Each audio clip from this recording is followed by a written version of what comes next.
Sebenarnya ada alternatif lain dalam mengimpor sebuah komponen di dalam Laravel View-nya, tapi pastikan Laravel Mix-nya di versi terbaru, yaitu versi 5.1, supaya support sintak modern dari JavaScript-nya. Silakan kalian buka app.js. Selain kita menggunakan metode require, kamu juga bisa menggunakan sintak impor. Sebagai contoh, saya akan coba mengimpor halaman errornya dengan cara yang kedua. Saya bisa langsung menuliskan keyword impor, lalu diikuti dengan nama komponennya. Tentu nama komponennya bebas, from dari pages not found.view. Ini adalah nama komponennya, ini adalah tempat lokasi dari template-nya. Kita referensikan sesuai dengan nama folder dan nama file. Dan kita lihat hasilnya. Saya akan coba mengakses URL yang tidak terdaftar, maka hasilnya tetap sama dan komponen errornya berhasil dirender.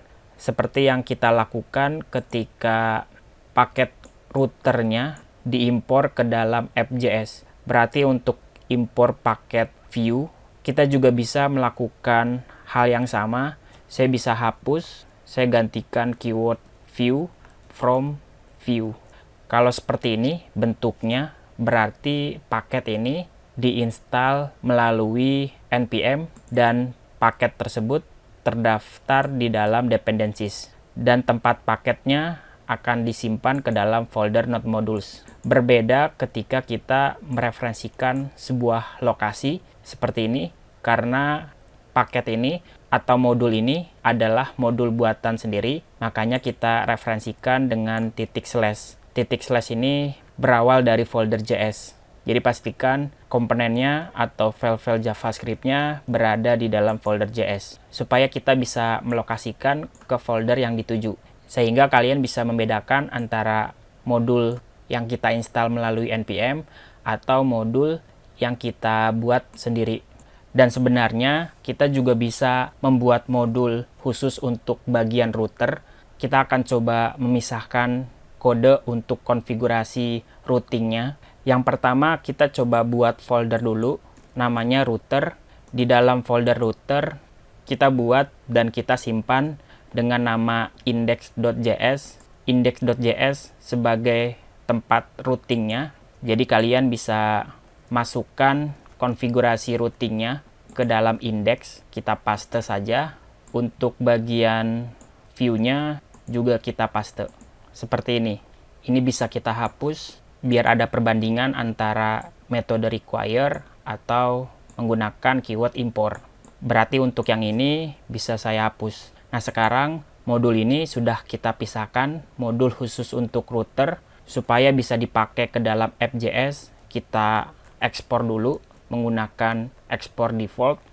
Kita ekspor bagian routernya, bagian objek dari view router. Setelah modulnya diekspor, kita impor kembali ke app.js, namanya router, lokasinya ada di folder router index.js. Kalau tidak menggunakan index juga tidak masalah, karena Vue.js sudah tahu yang diakses adalah index. Nah, nanti nama ini kita referensikan ke dalam objek view biar modul routernya bisa didaftarkan. Sampai di sini sudah selesai tugas kita. Kita hanya memisahkan bagian routing konfigurasinya ke dalam satu file dan filenya kita ekspor, lalu kita impor lagi. Kalau teman-teman mendapatkan pesan error ini, berarti komponen pages-nya tidak berhasil kita upload. Kita harus rapikan dulu lokasinya supaya lokasinya ditampilkan dengan baik. Jadi kita harus mundur dulu satu folder baru bisa masuk ke folder pages. Karena posisi index ada di dalam folder, jadi kita harus mundur dulu satu folder baru bisa mengakses pages-nya. Kita coba save lagi.